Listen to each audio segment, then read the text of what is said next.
अच्छा कहाँ से छूटा? हेलो, आवाज आ रही है? हाँ सर। कहाँ से छूटा था तुम्हारा?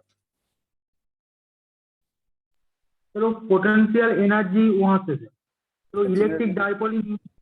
हाँ सर। पोटेंशियल एनर्जी लिख लिए थे ना? हाँ सर, पोटेंशियल एनर्जी ये तक तो हुआ था सर। अच्छा ठीक है। इक्विलिब्रियम वाला कंडीशन नहीं लिखे थे? इक्विलिब्रियम नहीं कंडीशन सर। लिखे थे? हाँ। नहीं। नहीं सर। ऐसा फोटो खींच के देते ना। तो नोट 1 और 2 का है, theta equal to 0, theta equal to 180 पे फोटो खींच के देते हैं। ये वाला उसके बाद लिख लेना। थोड़ा सा गैप छोड़ दो और ये जो बोर्ड पे लिखा हुआ है ये लिख लो।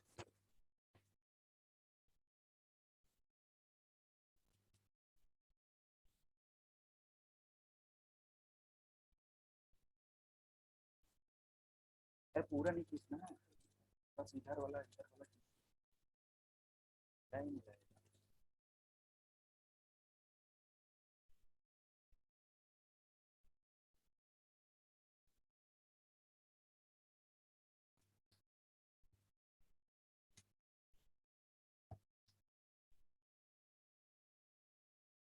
भेज दिया? चलो ये वाला लिख लो। लिख हो जाए तो बताना।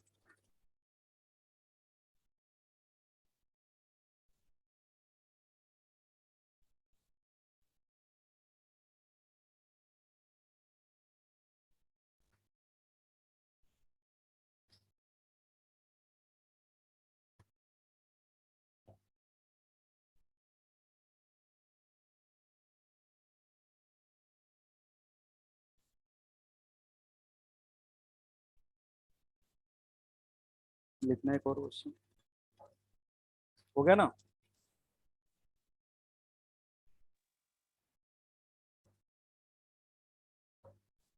हाँ सर। देखना।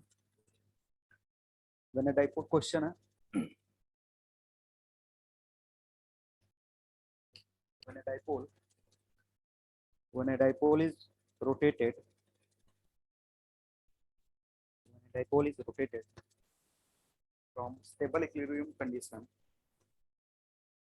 when a dipole is rotated from stable equilibrium condition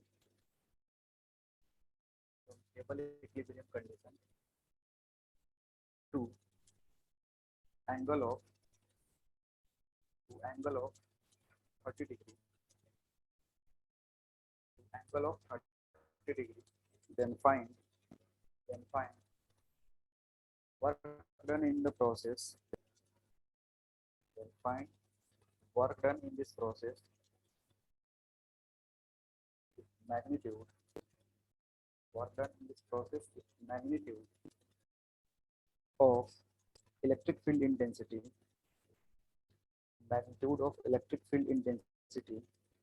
and dipole moment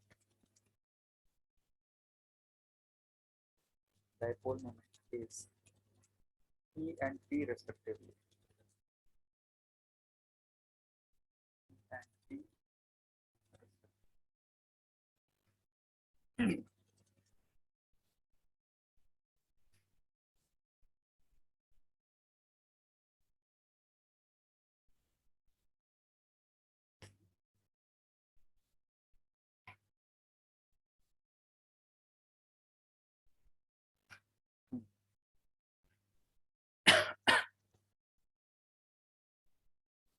theta 1 कितना दिया होगा? अनस्टेबल इक्विलिब्रियम में थीटा 180 होता है, स्टेबल इक्विलिब्रियम में तो थीटा कितना होगा? थीटा 2 कितना दे दिया? तो जो भी फॉर्मूला है वर्क डन का माइनस cos 30 माइनस cos 40 या फिर माइनस cos 30 कितना होगा? माइनस कितना होगा? सिंपलीफाई करोगे आंसर ले लो, कितना हो जाएगा? 2 माइनस रूट 3।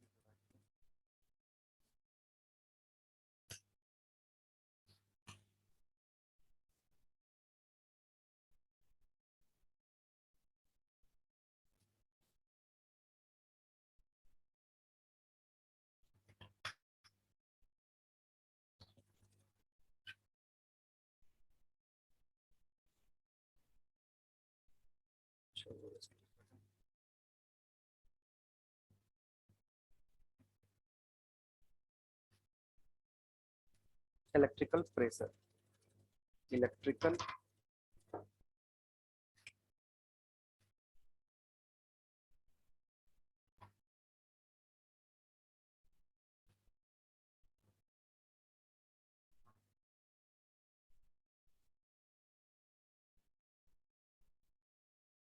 चार्ज मिटाने, इलेक्ट्रिकल प्रेशर है तो charge, electrical pressure charge conductor या चार्ज मेटालिक सर्किट।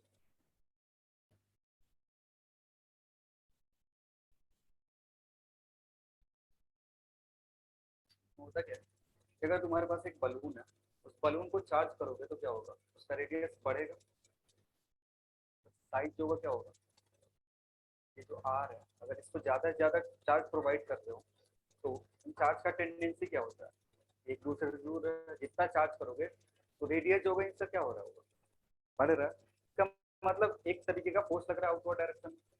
जब इसको चार्ज कर देते हैं तो क्या होने लगता है, एक दूसरे बाहर की तरफ सरफेस पे फोर्स लगने लगता है, and that force per unit area will be pressure, electrical pressure. तो हम निकालना चाहते हैं कि कोई भी मेटालिक कंडक्टर है, उस कंडक्टर पे कितने का प्रेशर लग रहा है। जैसे ये मेटालिक कंडक्टर, इसको चार्ज कर दिया हमने, पॉजिटिव चार्ज भी दे सकते हो, नेगेटिव चार्ज भी दे सकते हो। मान लो हमने इसको पॉजिटिवली चार्ज कर दिया,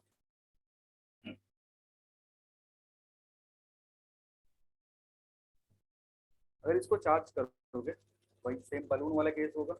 अब देखो बलून जो था वो फ्लेक्सिबल था तो उसमें मूवमेंट हो रहा था, इसमें कुछ ऐसा मूवमेंट होगा नहीं।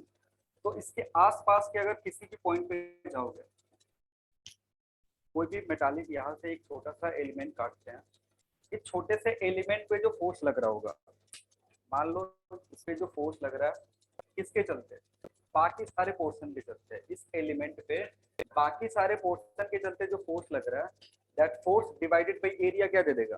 मान लो इस छोटा सा एक एलिमेंट काटा जिसका एक सरफेस एरिया कितना है, ds है, इस ds पे बाकी सारे जो होंगे वो फोर्स लगाएंगे, क्योंकि इसके खुद के फोर्स के चलते तो नहीं आएगा ना प्रेशर, बाकी जो फोर्स लगा रहे हैं उसके चलते प्रेशर आएगा। तो इस ds पे बाकी चलते जो फोर्स लगा रहे हैं वो कैलकुलेट कर लो और that force divided by ds कर दोगे तो तुम्हें क्या दे देगा, प्रेशर दे देगा। तो हमें यहाँ पे पता करना है कि बाकी सारे जो है वो कितने का फोर्स लगा रहे होंगे। तो अगर ये चार्ज है, जिस पॉइंट को तुमने काटा है, अगर वहां का सरफेस चार्ज डेंसिटी सिग्मा है, जिस भी पॉइंट को तुमने काटा है वहां का अगर सरफेस चार्ज डेंसिटी सिग्मा है, तो ये खुद के चलते कितना फील्ड प्रोड्यूस करेगा। इस सरफेस को काटे हो, अगर दो पॉइंट ले, एक इनसाइड आउटसाइड पॉइंट और एक इनसाइड पॉइंट, तो इस पॉइंट पे इस सरफेस के चलते, ये जो छोटा सा सरफेस काटे हैं उसके चलते कितना फील्ड होगा, सिग्मा बाई 2 एप्सिलॉन नॉट होगा, 2 एप्सिलॉन नॉट। इनसाइड पॉइंट पे भी कितना होगा, सिग्मा बाई 2 एप्सिलॉन नॉट। लेकिन इनसाइड पॉइंट पे कोई इलेक्ट्रिक फील्ड नहीं होता है, इनसाइड पॉइंट पे कोई इलेक्ट्रिक फील्ड होता ही नहीं है, मतलब इसको कैंसिल कर रहा होगा कोई ना कोई। तो इसको कैंसिल कौन करेगा, बाकी वाले पोर्शन, तो पोर्शन हमने काटा है उसके चलते इनसाइड में कितना फोर्स आ रहा है, उसके चलते इनसाइड में फोर्स आ रहा है सिग्मा बाई 2 एप्सिलॉन नॉट। ठीक है, इलेक्ट्रिक फील्ड आ रहा है सिग्मा बाई 2 एप्सिलॉन नॉट। ये है तुम्हारा इलेक्ट्रिक फील्ड किस पे, इनसाइड पॉइंट पे। लेकिन इनसाइड पॉइंट पे मेटल के केस में कोई भी इलेक्ट्रिक फील्ड होता ही नहीं है, मतलब इसको कोई ना कोई कैंसिल कर रहा होगा। कैंसिल करेगा कौन, जो बचा वाला पोर्शन है, यानी बचे वाले पूरा जो पोर्शन है वो इस पॉइंट पे कितने का फोर्स लगा रहा होगा। अगर इसके चलते डायरेक्शन देखोगे तो इधर की तरफ होगा, इसके चलते डायरेक्शन क्या होगा, इधर की तरफ होगा, यानी बाकी वाला जो पोर्शन है इस रीजन पे फोर्स लगा होगा सिग्मा बाई 2 एप्सिलॉन नॉट। सारी बात समझ में, क्योंकि सिग्मा बाई 2 एप्सिलॉन लगाएगा इस रीजन में ना, तभी जाकर के यहाँ पे जो इनसाइड में जो वैल्यू होगी फोर्स की वो कितना होगी, सिग्मा बाई 2 एप्सिलॉन नॉट होगा। और किसी भी मेटालिक सरफेस के बाहर जाकर के देखते हैं तो वहां पे जो नेट वैल्यू होता है that is sigma by epsilon not. किसी भी मेटालिक सरफेस के बाहर जाकर के देखोगे, जैसे स्फीयर था, स्फीयर के इस पॉइंट पे कितना होता था, sigma by epsilon not. Electric field कितना होता था, सिग्मा एक बाई एप्सिलॉन नॉट। यहाँ से एक छोटा सा पोर्शन काट रहे हो तो इस छोटे से पोर्शन के लिए इस रीजन पे बाई 2 होगा, इनसाइड पॉइंट पे भी 2 होगा, लेकिन बचे जो रीजन है, बचे जो पूरे रीजन है वो कितना का प्रोड्यूस करना पड़ेगा उनको, पूरे रीजन में प्रोड्यूस करना पड़ेगा सिग्मा बाई 2 एप्सिलॉन नॉट का। और वो जो सिग्मा बाई 2 एप्सिलॉन नॉट है इनसाइड वाले कंपोनेंट को क्या करता है, खत्म कर देता है और आउटसाइड वाले कंपोनेंट को इंक्रीज कर देता है। कितना वैल्यू से? इसको ट्वाइस कर देता है। कभी जो सरफेस के बाहर जो नेट इलेक्ट्रिक फील्ड होता है वो कितना हो जाता है? Sigma by epsilon not. समझ में आ गया? तो अब जो फोर्स लग रहा होगा नेट फोर्स किस पे, किसके चलते? बाकियों के चलते, उसकी वैल्यू कैसे निकलेगी? इस इलेक्ट्रिक फील्ड में इस पे जो चार्ज है उससे मल्टीप्लाई कर देंगे। ठीक है, तो इस पे जो नेट चार्ज होगा, नेट चार्ज कितना होगा? T Q. ये जो हमने सरफेस काटा है इस पे नेट चार्ज कितना होगा? T Q. और ये टी क्यू मिलेगा कैसे? सिग्मा इंटू डी एस से। डी क्यू कैसे मिलेगा? सिग्मा इंटू डी एस से। जो नेट फोर्स अब इस पे लग रहा होगा, net force will be E into D Q. यही फॉर्मूला होता है, net force will be E into D Q. E कितना है? 2 एप्सिलॉन नॉट। सब इसके चलते जो बाकी वाले लगा रहे हैं वो कितना लगा रहे हैं? Sigma by 2 epsilon not into D Q की वैल्यू कितनी है? और इस ds को अगर इधर ला करके डिवाइड कर दो, एफ नेट बाई ds कर दोगे तो ये क्या हो जाएगा? Sigma square by 2 epsilon not. और ये जो net force divided by area क्या देता है? प्रेशर। तो ये क्या किसका फॉर्मूला है तुम्हारा? इलेक्ट्रिकल प्रेशर का, जो किस पे लग रहा होगा? किसी भी चार्ज मेटालिक सरफेस पे लग रहा होगा। याद रखना। तो P electric will be sigma square by 2 epsilon not, जहाँ पे सिग्मा क्या है? Surface charge.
हो गया।